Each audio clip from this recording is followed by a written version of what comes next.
There's a famous Admol, famous rabbi, Hasidic rabbi, started in Hungary, later on moved to Canada. His name was the Admol Mitash. And Admol Mitash was very well known around the world as a big Baal Chesed. So much so that every time his Hasidim would give him money, he would immediately give it away to the poor people. Anybody that would need the money, he would give it to them right away, without thinking twice. So the Admol Mitash, one day, he had a line every day of people coming to him for blessings, people coming to him for help, advice, guidance. The Admol Mitash one day sees there's a line, and on the line, one of the guys that's on the line, he doesn't look so good, he looks poor. But he knows he just gave away his last dollar. All the Hasidim gave him money, and he gave away all the money. He didn't even leave the money enough for himself. But this one guy on the line, he looks homeless. You could tell. Unfortunately, you could tell. And he knows this guy's probably coming for money, but I don't have any money. This guy's going to come to me, and he probably thinks I'm his last hope. Probably doesn't have enough emunah in Hashem. He's going to come to me, and I'm not going to have any money. The guy may break. Mitash starts praying, and then he sees, right behind him, right behind the homeless guy, is actually one of the Hasidim of the Admol that's actually very rich. So as the line continues to advance, advances, it gets to the homeless guy. He says, 1 second, and he tells the rich guy, you come first.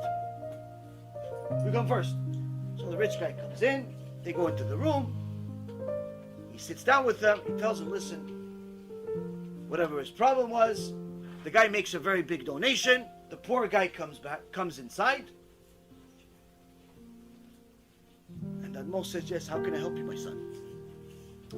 He says, well, Rebbe, before I even, I'm coming here to help. I'm coming here to help you, for you to help me financially. I don't have this, I don't have that. But you know what? Before I even talk to you about all the things I need help, I'm really disappointed, Rebbe.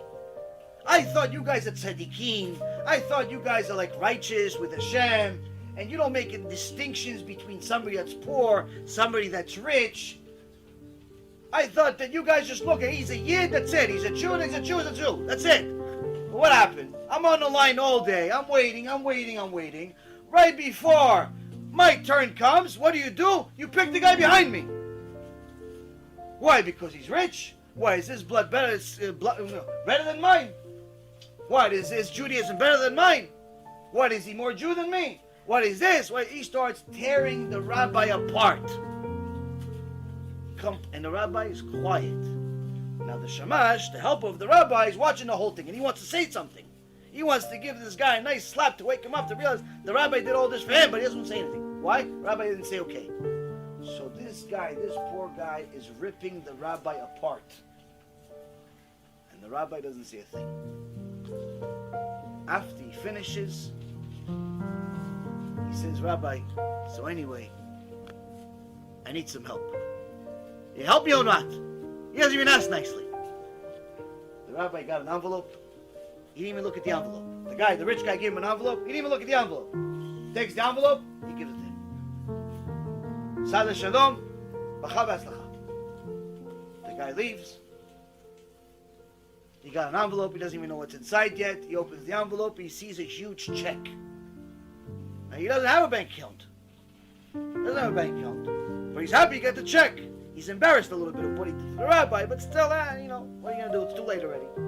Go on the line again. No, let me just get a ride. So he waits. He looks for somebody to give me a ride. Some guy pulls over. He goes, what do you need? He goes, I need a ride. He goes, okay, come in. I'll give you a ride.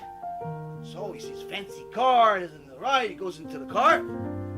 And the guy asks him, where are you from? He starts talking. He's like, listen, you know anything about checks? The poor guy asked the rich guy. He goes, yeah, of course I know about checks. He goes, can you do me a favor? I don't have a bank account. I don't know what to do with this check. Can you give me money for this? Can you give me cash for this? So the guy said, yeah, sure, give me the check. So he takes the envelope, and what does he see? It's his check. He's the rich guy that gave the check to the rabbi. He goes, yeah, no problem, I'll give you the check. After he gives him the money, he drops him off, he goes back to the rabbi, to the Admomitash, and he says, Rabbi, I don't understand. I don't understand. How come you didn't open the envelope? You just gave him the money. How come? He says, what do I care what's in it? It was not for me, it was for him. He goes, at least see what's in the envelope. He goes, what do I don't need to see it, he needs to see it. So then the Shema says to the rabbi, he goes, Rabbi, I don't understand. Why didn't you tell the guy that the whole thing that you got the guy to skip him was for his own benefit? He says, what difference is it going to make if I tell him? He's not going to see it until later on anyway. He's not going to see it until later on anyway. He's not going to understand until later on anyway. Why? Because when you experience a difficulty, you automatically think that Hashem is torturing you. You automatically think that Hashem is punishing you. Little do you know, Hashem is preparing something much better for you. Something much better than you think for yourself. He says, this is how life is. Life is that way. We're constantly complaining against Hashem, and Hashem stays quiet. Hashem stays quiet even though sometimes we say things that are not so nice. Hashem stays quiet even though sometimes we don't do the mitzvot. Hashem stays quiet even though sometimes we become heretics. And He still continues to prepare something better for us. Why? Because He wants us to see that in the end it was all Him. If we see it's Him, in the end it ends up paying off. If we don't, unfortunately, He uses that case against us. When we go up to Shemaim and He tells us, listen, look at all the wonderful things I did for you. I sent somebody to give you the truth all the way from a different country and brought it to your house. The money you needed, I sent it to you from some place that you never thought was going to come. The wife you wanted or the husband you wanted, I literally invented them just for you. I created them just for you. Everything you ever wanted your whole life, from beginning to end, I gave you. And you still went against me your whole life. So now when you're going to say, wait a minute, but it's not fair, because if you're comparing me to the times of Moshe Rabbeinu, they had a lot of open miracles. And then Hashem is going to show us our life. And we're going to see that we had even more miracles. Even more miracles than they saw in Mitzrayim. Even more miracles than they saw in Mount Sinai. In our own personal life. But unfortunately, we weren't paying attention. Instead, we were paying attention to everything else. Instead, we were wasting our time. Instead, we were simply doing everything but looking at the right place. Now, the Bet Levi continues and he says, if Hashem gave us an open miracle, literally split the ocean for us today, that would mean that He would have to punish us right away if we do something wrong. Why? Because then that little bit of doubt that we have right now, because we don't see open miracles, we see miracles but not open ones, that gives us still a little bit of free choice that we won't have anymore. And if we don't have free choice, then Hashem obviously does not have any free rights for us either.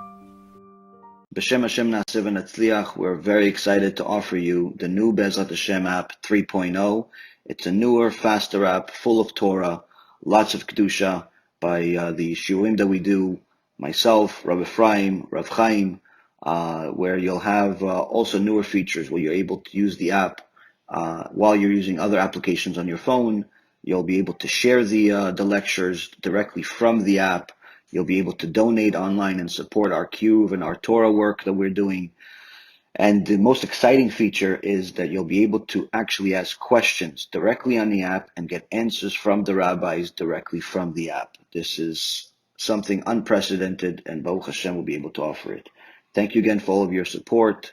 Check it out. Make sure you have the kosher Torah that will re-energize your neshama each and every single day. Call to B'chav Atzlacha.